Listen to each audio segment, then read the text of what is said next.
တလောတုန်းက review ပြောထားတဲ့ Vanilla Co ရဲ့ဒီ Clean It Zero ဘန်လေးပေါ့နော် cleansing ဘန်လေးကိုရှင်ကဒီနေ့ full size ထပ်ပြီးတော့ဝယ်ထားတယ်အဲ့ဒီ full size ထဲမှာအဲ့ full size ကပေါ့နော်ဒီဘူးလေးကိုအထဲထဲမှာသူကဒီတေးသေးလေးနဲ့ပါကွာလဲဆိုတာကတခါတည်း unboxing ပြသွားမယ်ဒီတေးသေးလေးတစ်ဘူးကတော့ရှေ့မှာ review လေးပြောခဲ့ပြီကုန်လဲကုန်ခဲ့ပြီခရီးသွားတဲ့အချိန်တောက်လျှောက် heavy makeup လိမ့်တဲ့အချိန်မှာသူ့ကိုသုံးတယ် breakout ဖြစ်ပြီးတော့ချွေးပေါက်ပိတ်တာမျိုးတို့ဘာလို့ဖြစ်တဲ့အချိန်တွေမှာလဲဒီ watch channel ထွက်လာတဲ့အချိန်မှာသူ့ကိုသုံးတယ်ပေါ့နော်ကိုက cleansing bar နဲ့ cleansing oil တွေသုံးရမှာကြောက်တယ်ဆိုလို့ရှိရင် skin friendly ဖြစ်ပြီးတော့စိတ်ချရပြီးတော့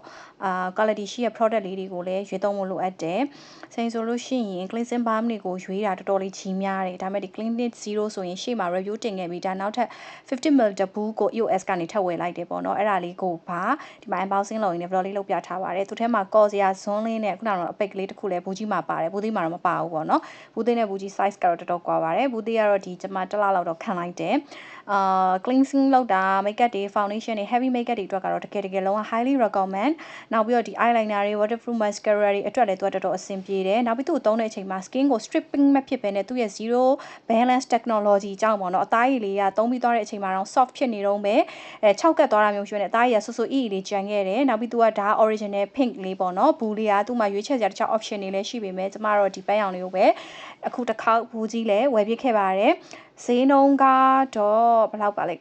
စင်တို့တိကျမမှတ်မိတော့ဘူးပေါ့နော်ဆိုတော့ဒီဟာလေးကလည်းဇက်တိုက်ကိုလိုမျိုး makeup လိမ့်တဲ့သူတွေ makeup သမားတွေဆိုရင်တော့ဒါတကြောပြန် review လို့တော့ပြောရပါမယ်တော်တော်လေးကိုဒါသုံးလို့ကောင်းတဲ့ဟာလေး K product တွေထဲမှာဒါ quality ရှိတဲ့ product လေးလည်းတစ်ခုဖြစ်တယ်ကိုရိုင်းလည်းကြိုက်တာဖြစ်တဲ့အတွက်ကြောင့်ဘိုးကြီးထုတ်ဝယ်ရင်းနဲ့ unboxing လေးရိုက်ဖြစ်သွားတယ်ခုနကလိုမျိုး skin ကို stripping မဖြစ်စေဘဲနဲ့ skin ကိုတကယ်ကိုဆူဆူအီအီလေးနဲ့သုံးပြီးရင်လည်းကြံခဲ့တယ်နောက်တကယ်ကိုပြောင်စင်သွားပြီးတော့ပေါ့နော်လုံးဝကို recommend လုပ်လို့ရတယ် product